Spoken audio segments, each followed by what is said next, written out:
I want to make it absolutely crystal clear before we start this episode with a quick PSA by saying that the episode you're about to listen to, despite the fact that we talk about drugs in context of art and artists who use drugs, we are not endorsing the use of drugs of any kind. That is not the point of this episode, and it would be very, very irresponsible of us to encourage people so flagrantly to use drugs at any whim.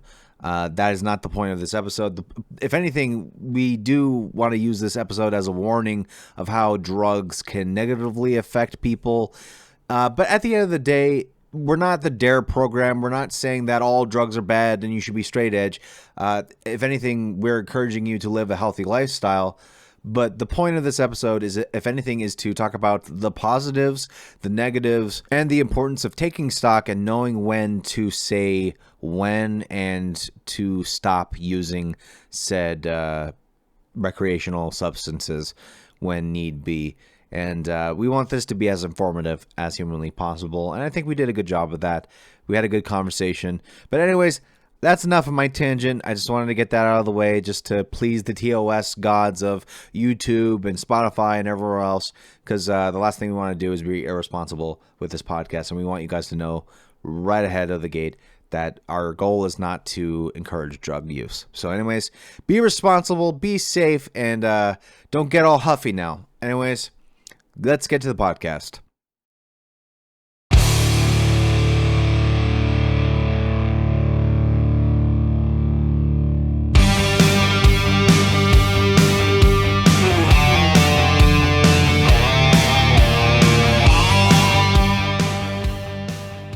The Crooke and Candle podcast with yours truly, Ozzy Osbourne, and Trejen on Tejas. And we are back with, we're back with another episode of the podcast.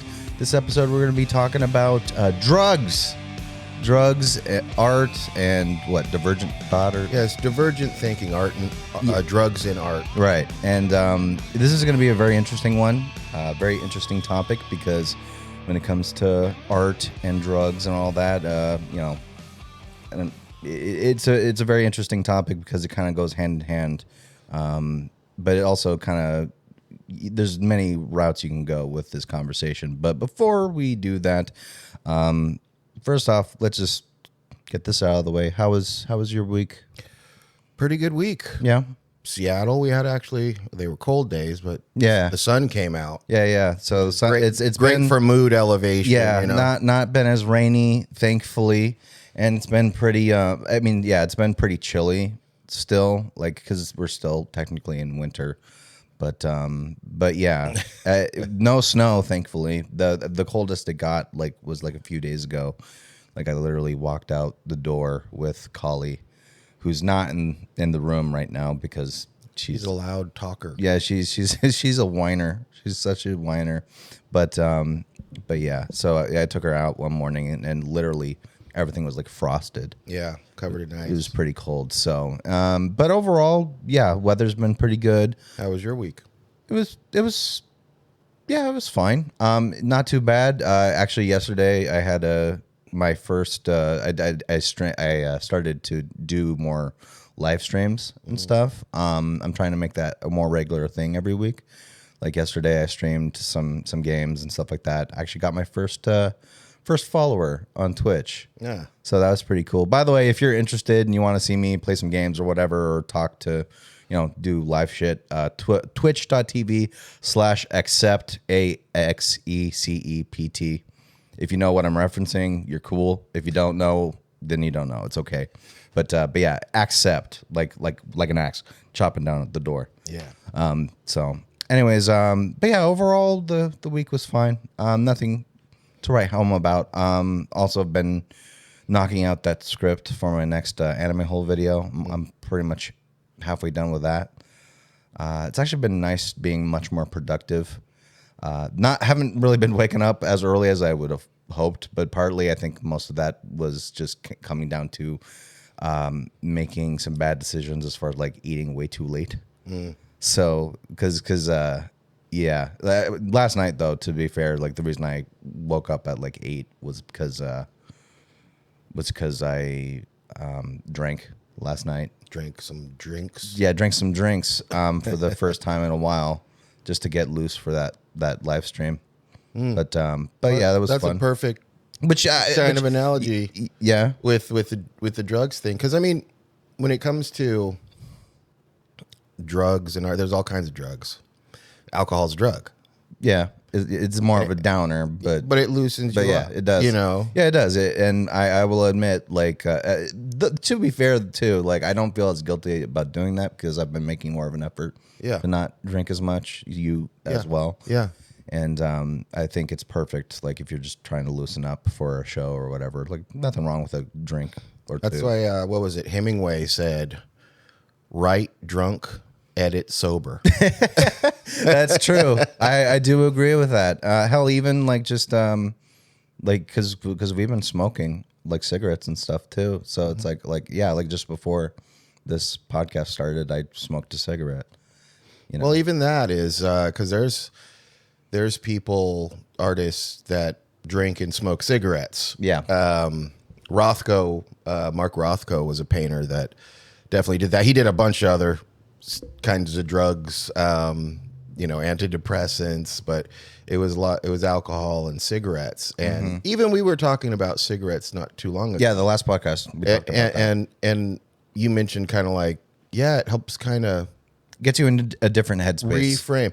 Yes, and that's what divergence is. And the idea I wanted to do talking about this, because it's such a kind of ubiquitous thing with art. I mean, I've watched lots of different interviews with Lemmy from Motorhead, David Bowie, and some of the jazz greats, and Carlos Santana. Yeah. And whenever they get asked, do you think that helped you, or do you think it was necessary, and do you feel bad about it? And they're always like, no. Yeah. And David Bowie actually said something very interesting where he was being interviewed, and he was like, I wouldn't really change anything, and luckily he's passed on, but at the time of the interview, he's like, I'm still here. And so, the fact that you make it through that portion of your creative life, the fact that he was still around, there's these great stories from it, and it definitely helped his life, and he said, I wouldn't want my kid to do it. Right. I wouldn't want I wouldn't say to my son, oh yeah, I went to outer space. Yeah. Just get on a spaceship and launch into the atmosphere, and he's like, yeah, it's a great story, but I wouldn't want the rocket ship to blow up and my son to die, Right. Exactly. So it's an interesting topic. Now, you haven't taken too much drugs. No, I mean, as far as like drug use, obviously experimentation. I've experimented with LSD, acid. I've done that before. I've done mushrooms with you at one point, and my brother as well. I've smoked weed, cigarettes. So but yeah, as far as like hard shit, I don't want to touch heroin. I don't want to touch coke. Honestly, I want to say there was a point where someone actually offered to, hey, want to do some coke? I'm like, no. Yeah. I don't really, because I've heard the stories, and it's like, it sounds fun. Sounds like a fun time. Oh yeah. But I get why people get addicted to it and want to do it. But I've also seen people self-destruct and just it not be a good thing for their long-term health and stuff like that. In fact, this is another aspect of the conversation I think it needs to be talked about, because it is an unfortunate reality when it comes to drug use. Also, before we move on though, because I actually been meaning to do this, because I want to get you guys involved for a bit. And speaking of sex, drugs, and rock and roll, I want you to guess this song for a bit, just from this opening bit.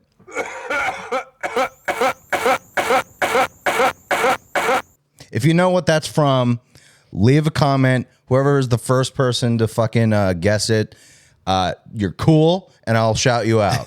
Yeah, leave it. You want them to leave it on what, Facebook or Instagram? I'll try to leave it everywhere I can. Okay. Like I'll try to make like a Facebook or Instagram short or a story or whatever. And yeah, if anyone can guess that, then I'll definitely shout you out on the next episode. Yeah, that's cool. Hey, our first, what would you call that? A contest? Yeah. I mean, it's not much of a contest. You're not really winning too much, but yeah, we'll shout you out. Yeah.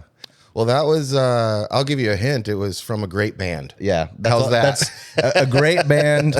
It was from a great band. And on top of that, they were very important for a specific genre of music. I will say that much and that alone.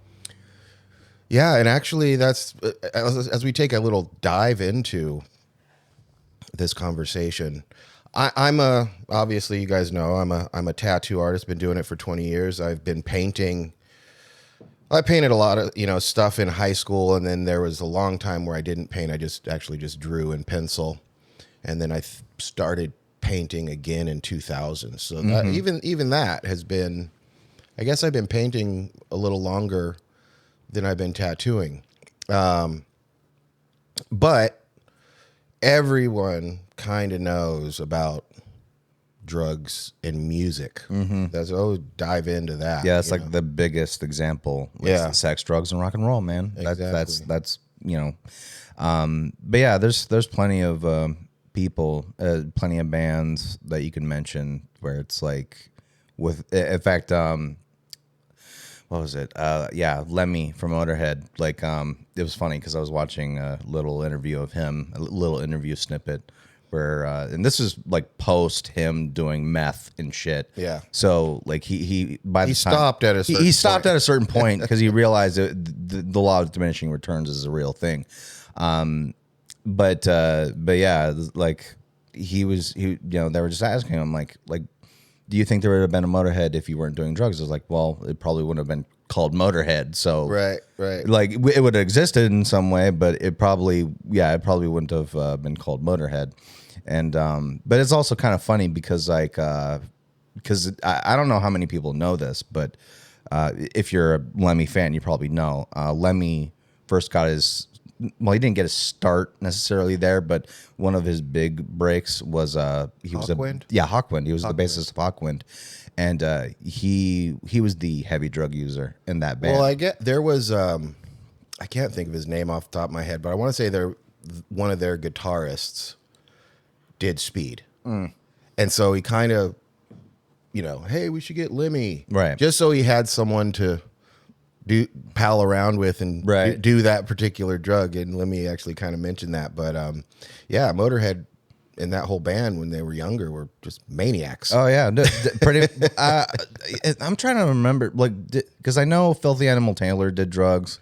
Lemmy did drugs, but who's the original guitarist for Motorhead? Oh my god. Shit. My metal friends are gonna take away I'm trying to remember my metal card for not remembering. I'll pull it up right here. Motorhead, because I know he went on to do Fastway later in his career.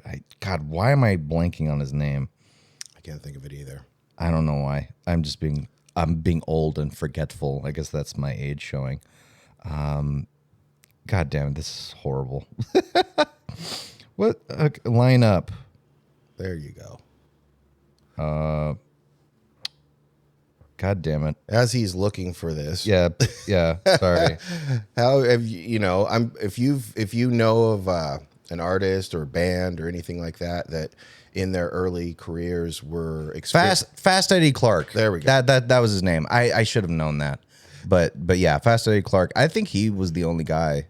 I think he was probably like doing alcohol or something like that. But yeah. he didn't do meth. Yeah. At all. He didn't do speed. Yeah. So eventually later on the career past like Ace of Spades and shit like that, I know him and Lemmy were butting heads. Yeah. Because of the drug use. Because of the drug use and the difference and just kind of their personality and all that. So that definitely didn't help in their relationship. That being said, like Motorhead kept going strong and like making solid fucking albums on speed. So yeah, but the question kind of becomes like when is using a drug for creative purposes and just using the drug because you're used to using the drug. Right. You know, when is it kind of almost a positive? Because again, the reason this is and I've said this for a long time, the reason, especially artists, tend to use or experiment with substances, especially mind-altering substances, is to get out of the pattern of linear thinking. Yeah. Now, artists tend to not necessarily have a linear thinking anyways. Right. The way their brain works is a little bit different. I actually looked up divergence, and it was interesting because I always think of it differently as an artist, and the kind of definition of it was, and there was actually a picture of a person's face or a head and their brain, and then it had arrows pointing out to all these maybe 8 different, thoughts. Yeah. And divergent thinking is the ability to collate these divergent thoughts and make them make sense. Yeah. Which is like with LSD is a perfect example. And there's been studies done on, the lysergic acid and creativity. And it showed that one of the biggest things that it did for people, even people that were not really, they did not consider themselves artists at all. But once they would take the drug, something interesting happened where, and let me just put it this way. When you take someone who can't really do art or draw that good, and you put a coffee cup in front of them, and give them a pen and a paper and say, draw the coffee cup, you will end up with something very rudimentary. And then you ask an artist to do the same thing, and they start really focusing in on detail. Yeah. And spatial differences and stuff like that, which helps you to actually draw the thing. But what you're doing is you're paying intense attention to actually what you're seeing. Sure. As opposed to someone who's not an artist, they just do a representation of the thing in front of them. Yeah. And so I always looked at divergent thinking as a little bit different, especially in my case. I would point the arrows inward. And I've always kind of said, the way my mind tends to work is definitely not linear. It's more spherical, if you will. I always kind of have in mind this ball of thoughts, and they're moving around in this sphere. Yeah. And now meditation is a great way to get into a divergent way of thinking, because you're trying to quiet your mind from all the, they call it the monkey mind, the constant chatter about nothing really. Right. And that's what makes people, again, here, draw this coffee cup, and a person that's not an artist starts drawing it, but they're thinking about what they're going to make for dinner. And, got into a little, my girlfriend yelled at me today, and my boss yelled at me today. And there's all these just thoughts going around in their brain. Yeah. And so they have a hard time focusing.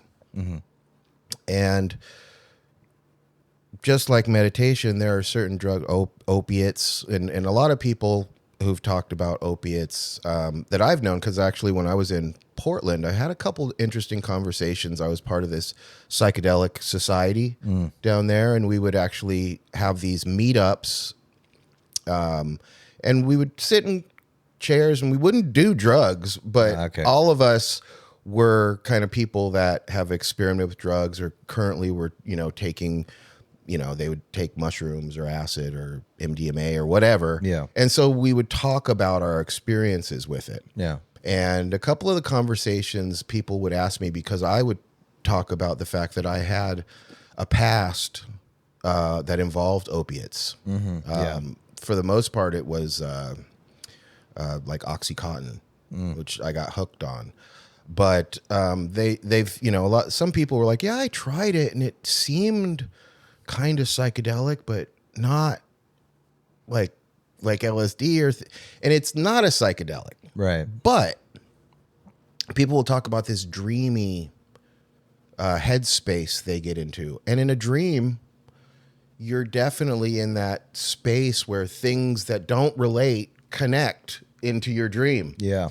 And so you can, use opiates, and Picasso, was into that at a certain point. And it gets you into this space of a headspace where things connect that if you were straight, they wouldn't connect. Right. And that's when you look at art and you can see, and especially the differences between someone who, because anyone can do art. First off, anyone can do art. But the trick to be able to start elevating your art is to be able to get into that headspace where you've kind of wiped away the things that don't matter, and you're able to focus on these divergent ideas, or even if you're painting, you could be doing an abstract painting. And I've always said this, the best abstractionists actually can draw more often than not, and I used to hate abstract art because I just thought it was, splattering paint or something like that. But I've seen, because I've actually done art shows where someone has done some abstract art, and I would not call it good. It was more like the person was trying to be creative, but they're not able to get into this headspace where they can elevate their art. So they're trying to create art while their mind's working linearly. Okay. And I've also talked to some other abstractionists, and there's certain abstract art where you see it and it feels right. It's abstract so you don't want to call it, I don't want to say that it's good in the sense of a photorealistic painting, okay? But there's something to it. I remember the first time I saw Jackson Pollock, which was in New York at the Met Museum many years ago. And again, this is one of the times where it kind of changed my mind about the way I thought about abstraction. And I came around, there's different galleries and you're walking through the museum, and I came around a corner, and off in the distance was this Jackson Pollock. I want to say people call it Autumn. I don't know what it was called off the top of my head, but I remember it grabbed me, and which tripped me out because I'm like, I don't like abstract art. It's just people being lazy. This is me at a very young age, and I didn't have art school, so no one taught me like art appreciation or the stories behind certain artists. But I remember going up to the painting and getting close to it and moving away from it and sitting there trying to put my finger on the pulse of this painting, trying to figure out what I was seeing, why I was reacting to it the way I was reacting to it. And looking back, I now know what it was is the painting itself kind of, I guess I would say reminded me. At the time, it didn't remind me. I was like, there was something about it.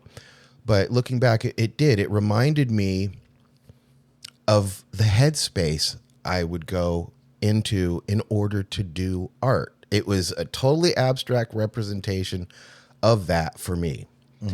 And I thought that was incredibly interesting. And same with Picasso. I used to hate Picasso.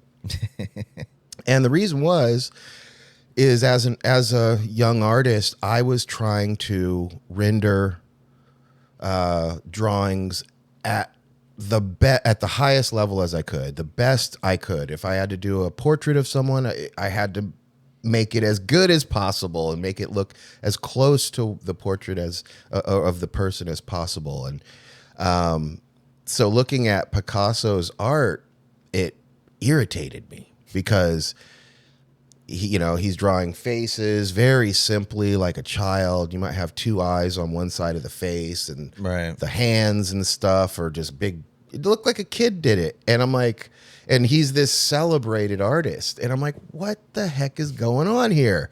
And I didn't get it. And then, God, I'm trying to think of when this might be. This might have been 2000, 2001, 2002, somewhere around there. I was hanging out with my friend Dominic from Poland. And may he rest in peace. He's gone. But he was a total art nerd like me, and occasionally I would come over to his place. He worked at this art store called Amsterdam Art, and he worked in the framing department. Okay. If you had a piece of art, you wanted to bring it in, he'd put it in a frame, and really cool stuff that he did too. But we would sit around. He had tons of art books, and we'd sit around and read art books. Okay. And this one time, he's got this art book open. And I looked down, and there's these pictures. They were like, I don't know if they were in charcoal or pencil. They're black and gray, and they were portraits. And they were good. And that's kind of what I did. I wanted to draw people and make them look real. Mm-hmm. And so I said, oh, that's good. Who's that? And he goes, it's Picasso. And I was like, no, that's not Picasso. Picasso's the guy that draws the, two eyes on one side of the face. He draws like he's a child. And he's like, no, this is early Picasso. And I knew of Picasso. I knew of his art. I've looked at a lot of it. But it was like a mind-blowing moment right when he said that, and I said, no way. And I looked at the book, and it's like early Picasso. And so I went through this really quick, probably just a couple minutes, like trying to wrap my head around what I'm looking at and what I know he's famous for. Right. And so it was kind of like mind-blowing. And that's when I kind of started realizing, and I started looking at other artists that I didn't vibe with, because as a young artist, I was focused on one style of art. Mm-hmm. And I looked at that style as the best style, right? Would you describe yourself as having been in the box? Yes, definitely. Yeah. Definitely. As an artist, definitely. Right. Because I had a lot of shit to talk about art I didn't understand, which just showed my kind of, I was ignorant around it. But again, that when I realized that Picasso could really draw, that's when I started looking at abstraction a bit differently. And I started noticing abstraction that was good. It's something that, and I always say, when I say good art, I always mean something that grabs you. I've also seen Rembrandt paintings, and it's been said, and I believe it's true. You walk into a gallery and there's a Rembrandt painting, you won't even see what's to the left or right of it, because it just grabs you. There's something ethereal about it, Right. something otherworldly, something just amazing. And so it was looking at abstractions where I was like, wait a minute, the ones that I tend to like, even though I hadn't liked abstraction, the ones that I tended to like, the artists themselves could, if you said, here, draw a portrait, they could do it. Yeah. They might not ever do it, but they could, and Right. and it's like the ability to abstract, to me, and be a good abstractionist, is you need a foundation from which to abstract from. And so, again, going back into, drugs and Picasso, it's been thought, because he had this, it was called La Nuit d'Opium or something like that, La Nuit d'Opium. And it would, he was young, and he was around a bunch of artists, and they would sit kind of in the morning on straw mats and actually light opium. This wasn't heroin, Okay. but it was opium. Same thing, but and people kind of associate him doing that with his change in art from being able to, do portraiture at a very high level to all of a sudden going into cubism, which, when you look at his early art and then his later art, you're like, what the heck happened? And then even from cubism to like a painting like Guernica, I think at that time he was a bit older. And most artists, musicians, whatever, when they're younger, that's when they tend to dip into the drug exploration. You're younger. You think nothing can kill you. You're not afraid. And so the idea of someone going, hey, you want to try some of this? Sure. As a young person, you want to experience life. So a lot of young artists, that's when they do that. And then depending on the drug, they might get a habit, whether it's alcohol, opium, cocaine, But at a certain point, as you're getting older, and if you're in drug culture as an artist, you're going to see friends around you die from it. Yeah. If you don't die yourself. And we know a lot of artists who've died from drugs. Yeah, and hell, not just artists, but like musicians as well. Like Scott Weiland from Stone Temple Pilots, Velvet Revolver. In fact, there's like one video. I remember, in fact, if you type in Scott Weiland on YouTube, there's this one video that's like at the top 5 videos. And it's him, like one of his more last performances. And he was just on fucking heroin. Yeah. I think he was like doing Vaseline. Yeah.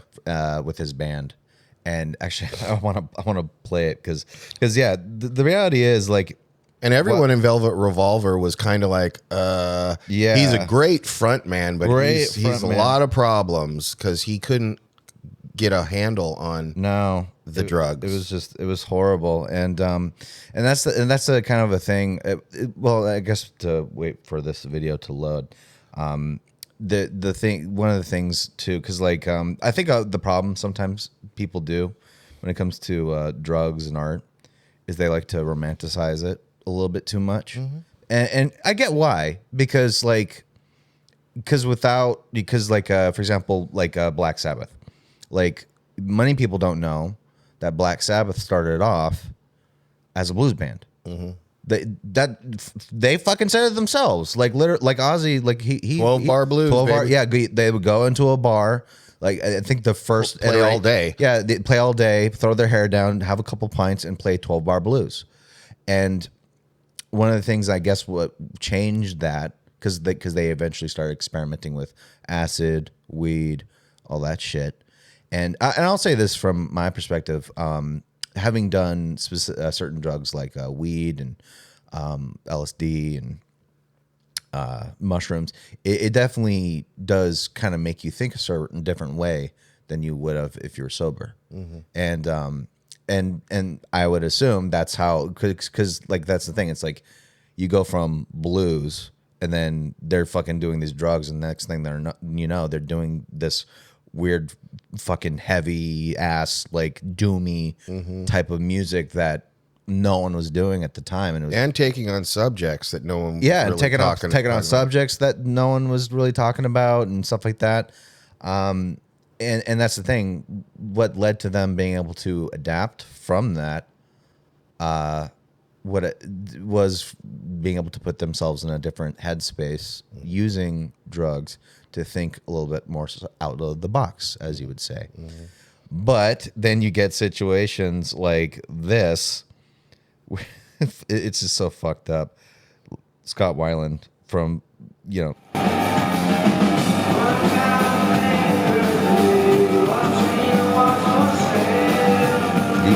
Oh God. He's on heroin. He can't, he's just in pieces. And you know what it sounds like? Here, go ahead and stop it. What it sounds like to me, because the music's energetic. Yeah, it's energetic as but fuck. He's on a super downer. He's on heroin. So he can't even sing the song right because he doesn't have the energy to punch it out. And that's kind of the sad part too, with because that's the thing about drugs. It's like, Yes, it can allow you to think in a very different way and allow you to be very creative in a different way. But unfortunately, there's always the law of diminishing returns is a very real thing. Yeah. And and you know, it's like, and that's the thing. Plenty of people, and I also think it's pretty interesting too, where like the more I've done digging into this, because again, you know, some people try to romanticize it, but you know, but then you get, but when you dig a little deeper too, like a good amount of people, whether it be in music or art, a good amount of people that have used heavy drugs and used that to create great art. You also find that a lot of them also had a sort of, I don't know, like a troubled mental space. Yeah. In fact, there's just I'll bring this up too, because Ozzy talks about it. So let me pull that up.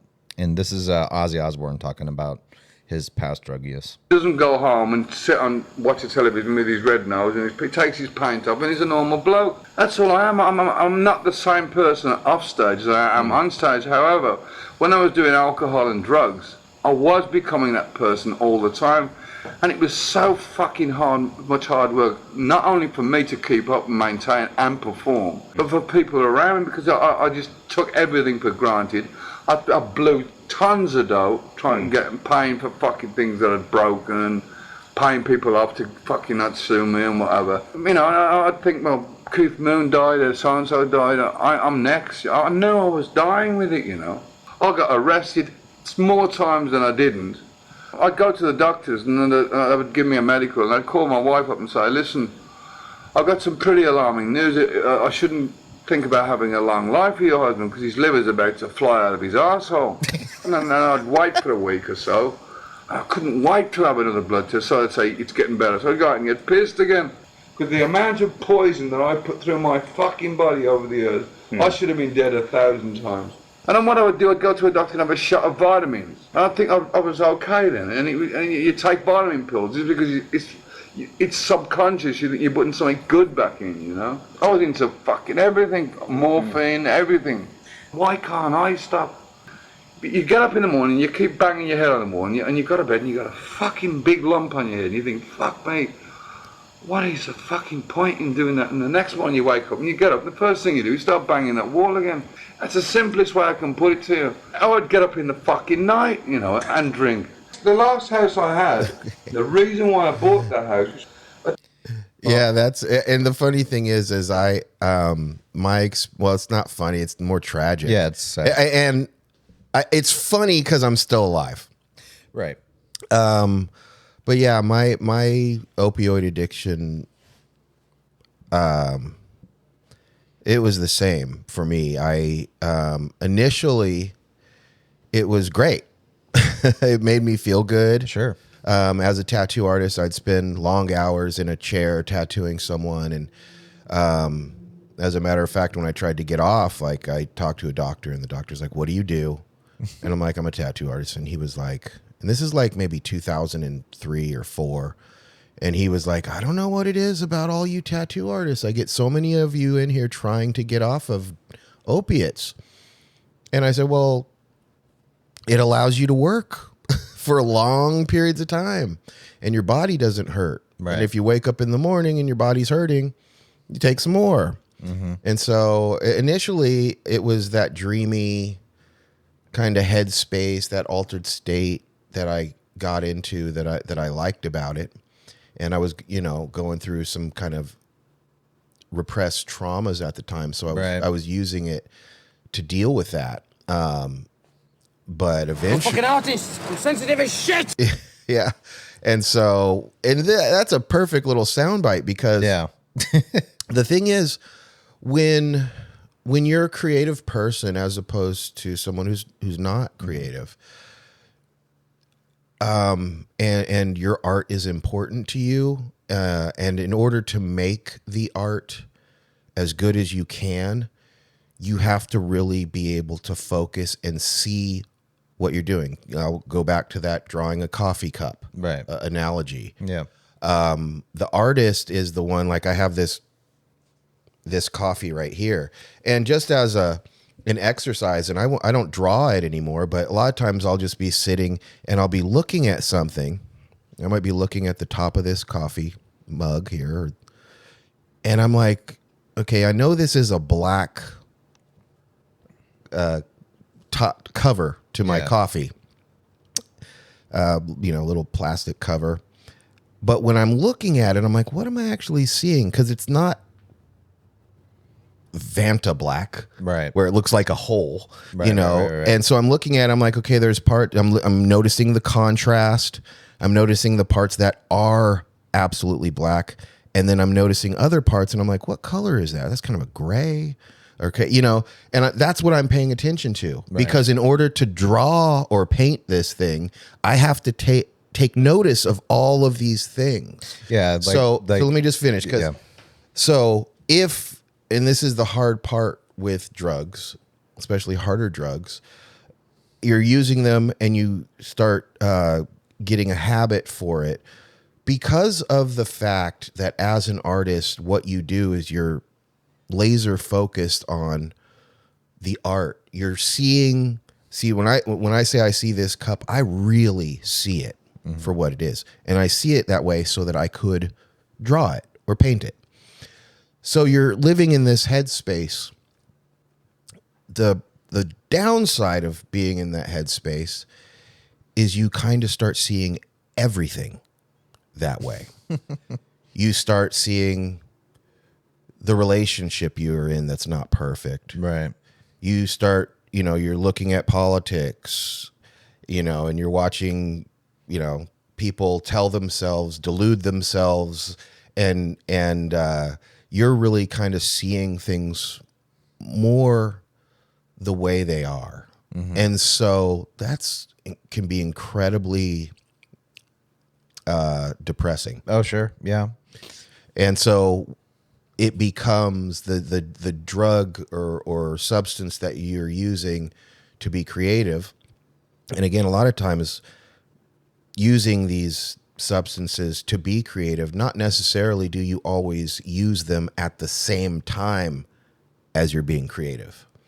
You could take an acid trip and you don't get in front of a canvas and paint, but you go through the trip and you have this experience. And when it's over, you've went through this experience. You can kind of recall some of the things that went through your head. So your next painting or your next, the song you write is going to be influenced by this experience. Right. So you bring your drug experience into the thing that you're creating. You're not necessarily doing it at the same time. But yeah, once you're in that mind space where you're really seeing things for the way they are, it can be very hard, and you can tend to start using the substance, the drug, to numb that, to make the fact that you're seeing everything very, poignantly, bring the level down on it. Yeah. And as a matter of fact, even now, because you have like DMT, and in the Amazon, they have ayahuasca, which I've done a couple times.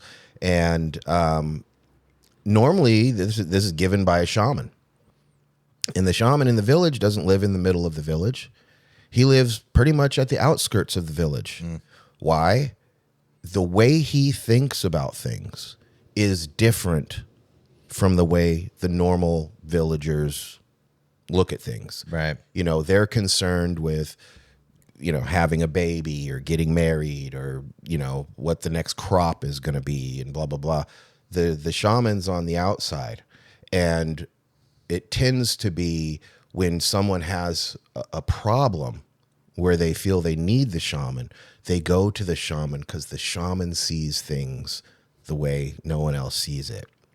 They see it, again, more poignantly. They see it more realistically, as opposed to what normal humans do is we make up stories. We try and tell ourselves things that make life easier to deal with, because looking at things the way they are, it could be very depressing. So yeah, I thought that, I was going to ask you, like, I know you haven't had a lot of experience in it, but do you, when you did do like the couple experiences you've had with like psychedelics, do you ever feel that those experiences you moved forward into life with those meaning something to you? That's a good question. I mean, when I did them, like I don't know. It's really, to be fair, I didn't delve as deep as you did, or like I've never taken like DMT or anything as heavy as that, so I never really had like a psychedelic breakthrough as like some people. That being said, it's like, yeah, like when I've taken it, like it's definitely kind of made me look at things or think about things in a different way and all that. And but I mean, I don't know. I guess when it comes to psychedelics, I don't feel that I could speak too much on it, just because I really, as far as psychedelics go, maybe not so much, but like as far as like marijuana, I could at least speak a little bit more on that, just because yeah, I did. There was a point where I was smoking weed a lot more regularly, and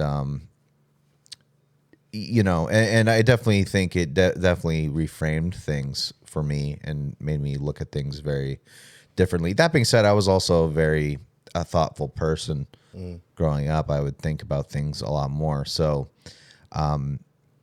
you know, and here's the thing: it's like there are definitely two types of people where drugs can be beneficial, and there are people that will take drugs, and then they get off of it and they're still the same fucking person, and it doesn't really change them at all. Like there are definitely people that take fucking psychedelics, and it's like they're still the same fucking person. They haven't really changed at all, you know. And but yeah, it's like, and that's the thing. Even like marijuana, it's like there was a point where I felt it was helping me with my creativity, but eventually it kind of got to a point where I just didn't feel it anymore, and I just felt it was the law of diminishing returns. Yeah, you were just stoned. It just became, I was just stoned, and that was it. And I think what also helped in me wanting to not smoke weed anymore was also just I was around people who are constantly stoned, and like they're just anesthetized. Yeah. And it's just it bummed me out and just made me go, nah, this isn't, you know, like, because, and that's the thing. I'm not against smoking weed or doing psychedelics. I think it's fine in moderation. You know, like even like in just the recent years, like I've smoked weed here and there, but am I constantly looking to do it?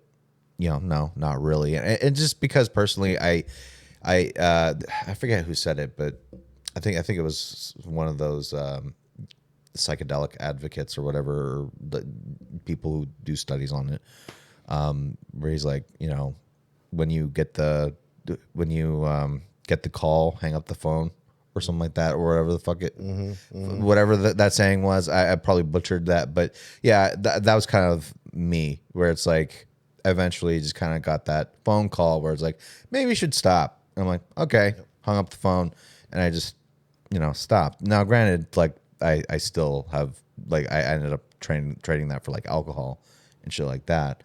But I'm, you know, even like last night, like I drank some alcohol, and it's like, yeah, it was fun. But like even then, it's like I woke up fucking with a hangover, and it's like, I just don't see the fucking the appeal, and it's like, especially as a much older person now, like, yeah, it's just there comes a point where, especially when it comes to art, where yes, it could have helped at one point, but and I think the experience of doing those things definitely informed my outlook and how I want to operate within, especially as a creative person. I definitely think it's helped in that direction, but you know, it also informed me that it's like, okay, well, clearly I'm the kind of person right now where it's just, that's not a benefit to me anymore.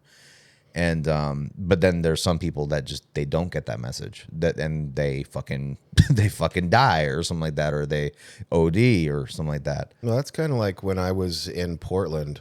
So I did DMT or ayahuasca the first time in 2011. Mm-hmm. Did it a couple times in 2011. Did it a couple times in 2012. And I did it once in 2013. And that was my last time that I did it.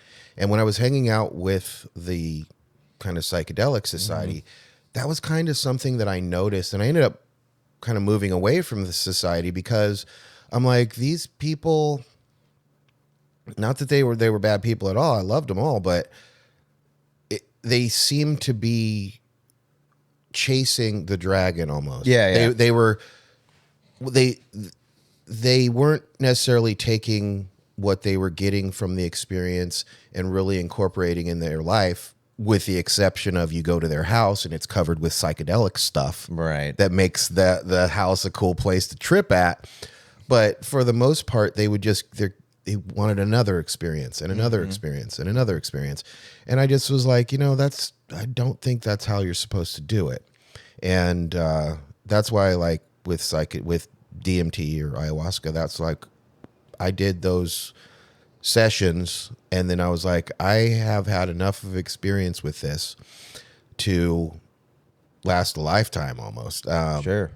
And I don't really need it, and maybe down the road someplace I will do it, but I don't really need it like that. And same with marijuana. Yeah. I used to smoke and bong hits and, get really high all the time, but same thing. It would just couch lock me and, Sure. and did I want to draw? No. Did I want to eat like cupcakes? Yes. Yeah. But nowadays I smoke weed. It's part of the thing I do, but I do it much more, I guess I'd call it almost medicinally, because I don't try to smoke to get super stoned. Right. Or super high, depending on the strain. I tend to like have one hit, maybe two. Right.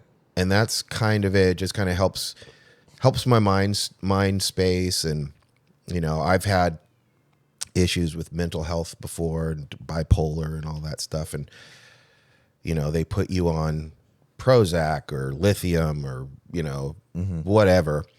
And, eventually, because my mental health is very important to me, I was like, okay, I did what I needed to do to get my mental health together. I actually went to a mental health kind of classes I was taking, and they kind of helped me out with some, I call it a toolbox of how to deal with stuff, which helped immensely. And for example, some days I'd wake up and I would just be depressed. I'd just wake up, I'm depressed. And normally this is part of a ongoing thing. I have anxiety in my life, my job, this, that, and the other thing. And instead of making changes, I'd complain about it and then just be depressed about it. And, wake up in the morning, I'm depressed. And then I'd get up and go to the bathroom, depressed. Go make coffee, depressed. Take a shower, go to work, right. Depressed. Now, if that kind of comes up, and another one that pops up for me, if ever I have a dream where it's a drug dream, where I'm trying to do a drug, because that's normally how it goes. I have the drug, Okay. but now I have to do the drug, and either I'm in a room with a bunch of police standing around, and I really want to do the drug, or something like that. I'm trying to hide to be able to do the drug, but I can't find it, or where's my needle, or can't find the pipe to smoke. And so there's all this anxiety in the dream. And when I wake up, I go, okay, I need to take stock of what's going on in my life, because it tends to be that when I have those dreams, that's the way my subconscious is kind of telling me, hey, there's shit that's on your mind, but it's kind of in the back of your mind and it's growing. So you better, take stock and make changes you need to make. And that's kind of like with younger artists that are doing drugs and having drug experiences. Once they get older, eventually, if they live through it, they tend to stop.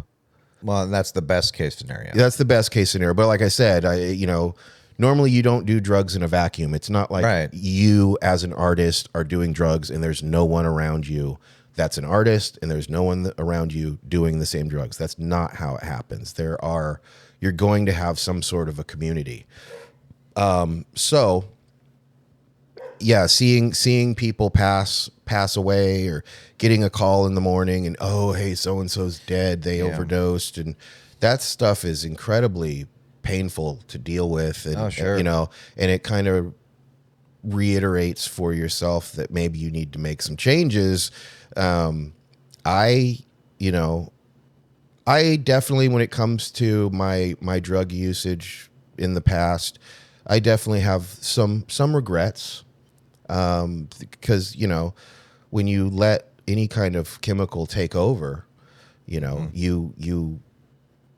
tend to not, you tend to become very self-centered and you don't think about other people so much. Yeah. It's like a controlling hand that's telling you to be a certain way. Yeah. Because that's the thing I definitely see with drug addicts is where like they could be a good guy, but like heroin addicts, like there are plenty of heroin addicts where it's like, yeah, they could be the nicest person. Yeah. The next thing they know, it's like they're fucking people over and, doing really shitty shit, breaking into cars to steal radios so they can get their next hit. Yeah. Yeah. And it's like, that's why it's like, I stress this point where it's like, people romanticize drug use in art a little bit too much, and it's like, and I get why, but it's not a healthy thing to do. Mm-hmm. You have to acknowledge, like even people like Lemmy will acknowledge, like, yeah, don't do it. Like if you're gonna do it, I'm not gonna tell you to not do it. Yeah. Who am I to say what to do or not to do? Yeah, exactly. And here's the thing: it's like I'm not trying to be like a fucking the Dare program from the '90s. Be like, oh, say no to drugs. I'm not saying that. I like at the end of the day, if you live long enough, you're going to be around enough people where someone's going to offer you some drugs. Mm-hmm. And you might want to experiment with it. And that's fine. Like, for example, cocaine. I mentioned someone offered me cocaine. I said no because I didn't want to do it. Well, that's a good thing to do just because right now they're putting fentanyl that's into so much. Yeah. Coke is an upper and they put fentanyl in it. And the next thing you know, you're overdosing. Yeah, that shit, I would not touch that shit, right? Especially right now with that stuff. Because, I've seen, if you are going to, and I'm not condoning or promoting it, but if you are experimenting with stuff, be responsible, get yourself, you could get it on Amazon. Yeah, get it. Drug testers. Yeah, drug testing. To where you can find out, okay, I got some Coke, let me see if there's fentanyl in it. Yeah. Yeah, exactly. Do your research before you take anything. Yeah, because it can be dangerous. But that being said, so much of life is dangerous. Yeah, exactly. So yeah. Actually, you talked about romanticizing, and the funny thing was that when there was kind of a, I'm trying to think of when the Romantic period came out, and the Romantics were kind of because we had the Enlightenment, yeah, and then industrialization and all these things, and then from there the Romantics came out, and a lot of their art was more dreamy and spacey and stuff like that, and it definitely was informed from a kind of new wave of artists using drugs. Sure. So, there is the romantic side of art and drug use. But yeah, it definitely can be a dangerous thing. Sure. Actually, I guess to kind of go back to, because one of the things that people talk about when it comes to drugs and art is that people make this correlation that the drugs made artists better artists because they were able to make art that was great. And but it's also kind of an interesting topic because it's like, is it so much the drugs that made them the artists they are, or is it the person themselves? Because I definitely think there are examples where that's not necessarily the case. Like, for example, Dio, Ronnie James Dio, rest in peace, rock in peace, Ronnie. He was he was a great singer, great songwriter, and yet he didn't do drugs at all. Mm-hmm. He was very against it, and yet he was writing some really killer fucking songs. And and I think people like him are a great example where it's like, no, not you don't necessarily need to do drugs to be a great artist or to make great art. Truth. So in a way, I do feel that people try to make that correlation. It's like, well, there's a little bit more nuance to it. Not to say that music hasn't informed some of the best songs ever, or best pieces of art ever. Like, for example, fucking the Beatles, like Lucy in the Sky with Diamonds. That's about fucking LSD. Yeah. And they were fucking doing acid and shit. So. And don't get twisted, they made some good music. But I definitely think... So I guess my ultimate point, to ask you, because you're the veteran artist in the room, like, do you feel that personally your drug use, I don't know, helped you make you better as an artist or make better art? Like, what do you feel about that? That's a good question. In a way. And I, my background is being raised in a like kind of fundamentalist, culty religion where everything was bad. You smoked a cigarette, you see someone smoking a cigarette, they're a bad person. So the way I was raised, my thought process about pretty much everything was stifled. I was creative, but again, like drawing, doing a drawing when I'm 15 or 16 of Ghost Rider, which is like a comic with got the skull on fire. Yeah. And having to, I just put it in my closet and then coming home and finding it ripped up on my bed. And my mom going, that's satanic. So there was a lot of suppression. Right. To the fact that I wanted to be a creative. My father spoke multiple languages. He would do math problems for fun. I remember he played chess. My mom was he was a very good chess player. He played with my mom's, because my mom worked at this place, Occidental Petroleum, and she was the secretary for the vice president of operations. And so my dad met him, and they got to talking, and comes out they're both lovers of chess. And so I watched my dad, they would call each other and make moves. And I remember they played a couple games like that. And I remember the first game, he was like moving the pieces, the guy would call, the vice president would call and be like, yo, bishop to knight's 5 or 4 or whatever. And so my dad would move it. But then I started watching him playing chess, and the guy would say what his move was, and my dad would go, okay. But the chess, none of the pieces moved. So my dad was able to, do it in his head. He was really great with math in his head. I'm horrible. I can think up the most amazing things to paint and draw and write and stuff like that. But it can be something like the other day, I'm like 36 plus 36. Okay, 6 plus 6, 12, 1. And I'm sitting there and I'm trying to write it on like a chalkboard in my brain, and I'm losing it. I don't know, there's something wrong with, but my dad was a very intellectual guy. And he just looked at me like I was a space cadet because my mind was on all things creative, which he didn't really value. So I had to, I'm trying to be creative, but with this suppression. And when the first time I smoked weed, and again, it's kind of like when I was mentioning the Romantics, they were trying to break out of a mindset from the Enlightenment period, the industrialization period. So it did help to get me out of the box, right. which it didn't, I wouldn't say it made my art necessarily better, but I was, sitting around and like smoking weed and looking at art books and being inspired by what I'm looking at, and eventually getting to a place in my head where I'm like, I can be an artist. Sure. Okay. I can be an artist. So I wasn't on this linear trip where I'm just supposed to sit in a cubicle and get a paycheck, but it helped me think that I could be an artist. that being said, there's certain artworks. There's one my Metatron. We got that painting right there. We got this painting Yeah, right here, which is the messenger. Is that even in frame? I don't think it is. No, it's not in frame, but we'll have to put a picture of it. And put in the Metatron, because the Metatron was definitely something that I experienced from an ayahuasca trip.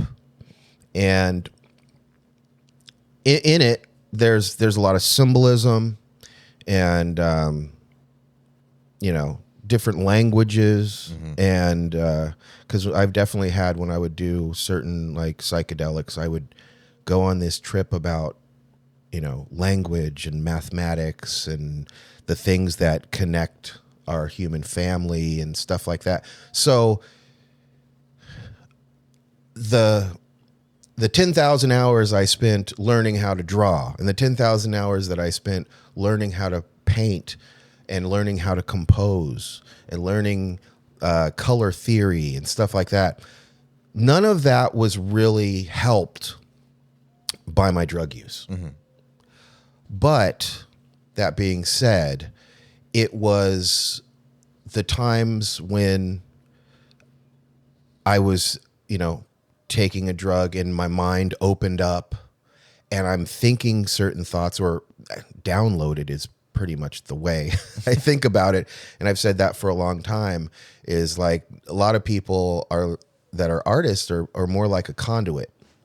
And I've always asked the question, where does art come from? It's kind of like the question, where does the math come from? Do we create it, or was it always there? And so like with art, I can do the same thing. Sometimes I'm not stoned at all or on anything, and I can just kind of space out. And I'll just kind of like be staring at a wall, or staring at a plant, just kind of spaced out. Right. And I'm not thinking anything, but I'm accessing that place. Right. In my headspace, where I'm it's almost like a pipe with like a little valve on it. Okay. And you turn the valve and it's closed. And most people, so nothing can get through. Whatever's below the valve is what you got. And that's, to me, how most people are. The ability to turn that valve and open it so that things can flow through is part and parcel to being a creative person. You just kind of, you're not thinking about anything, and all of a sudden, wham, it comes through. Did you think that up, or did it just arrive? And I've always been like, it just arrives, and like sometimes music, same thing. You can be sitting there playing a riff and you can't quite get it right, and go to bed. And then as you're falling asleep, bam, it comes to you. Right. I used to do that a lot when I would have ideas at the edge of sleep. And I'm always upset with myself when I don't get up and immediately write it down. Because if I don't do that, it's gone forever. Right. And normally it's a good, again, idea, although it wasn't something I thought up. I'm just close, and I'm sleep, dreams, altered state. You're in an altered state. Yeah.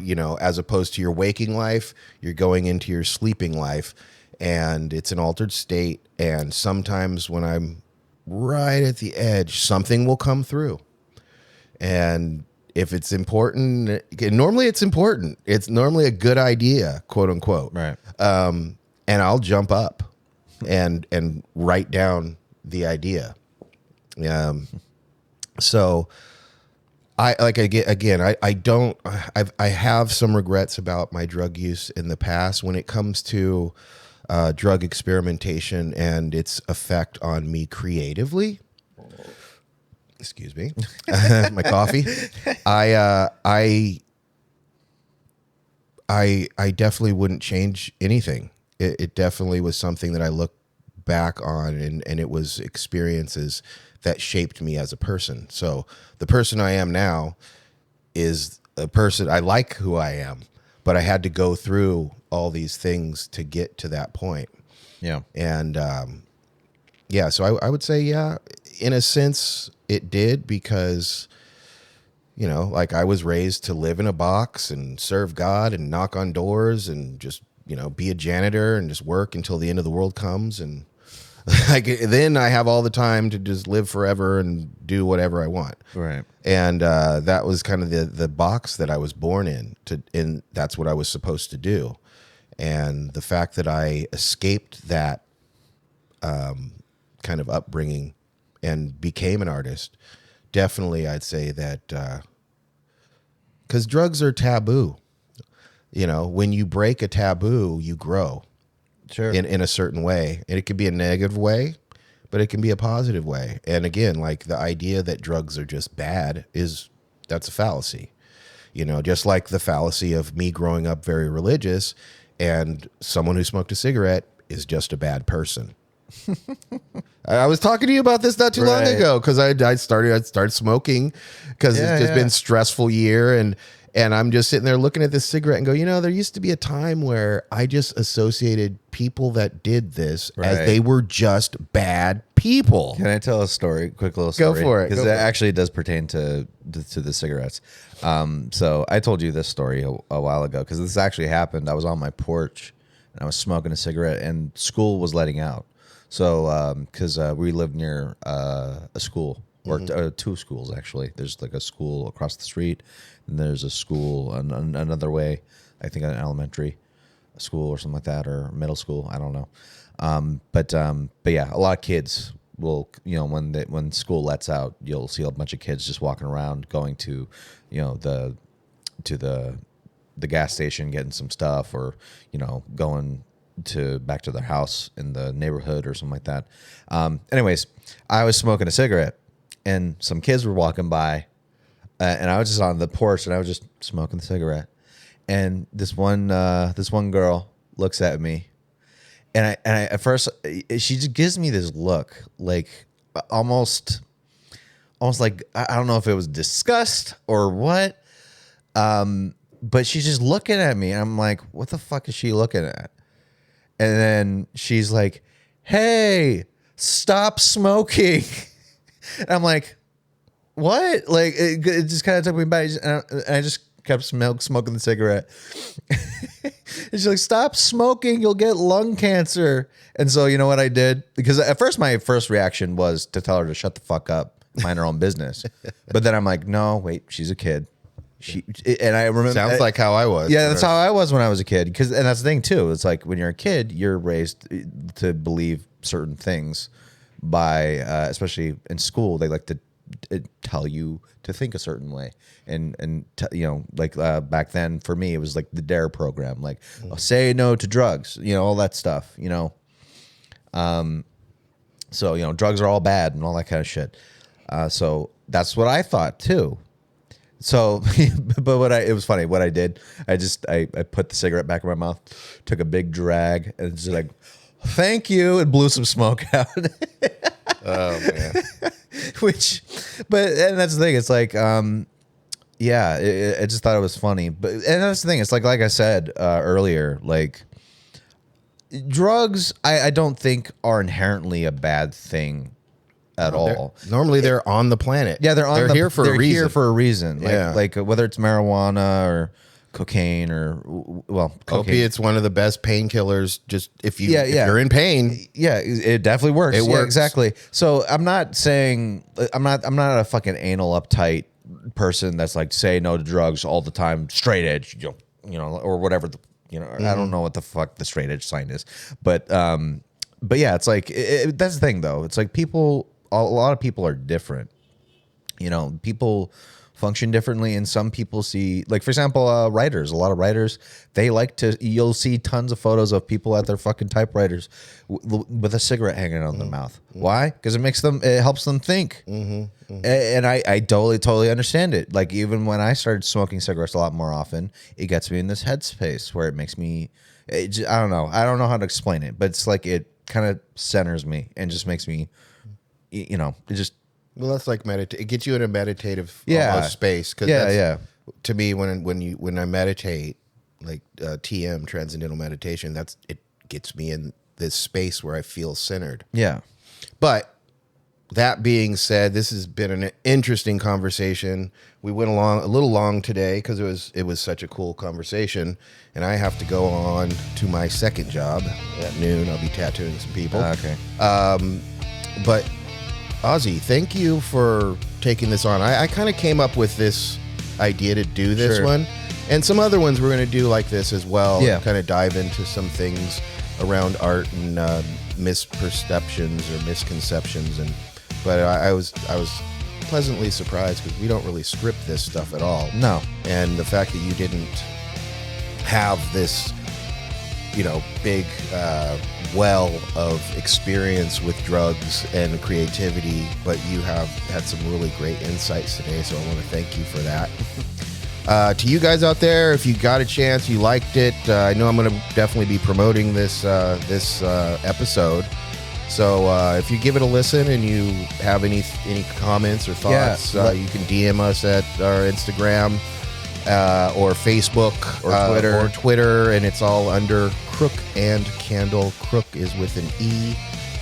And I'd love to hear from you because it's a very interesting topic for people who are creative. Yeah, what's your insights on this? We would love to hear some different perspectives and hear what you guys have to say about it. Yeah. And with that, we wish you a fine farewell until next week, when we bring up some new, interesting conversations to have. So, peace out. We'll see you next week. Have a good night.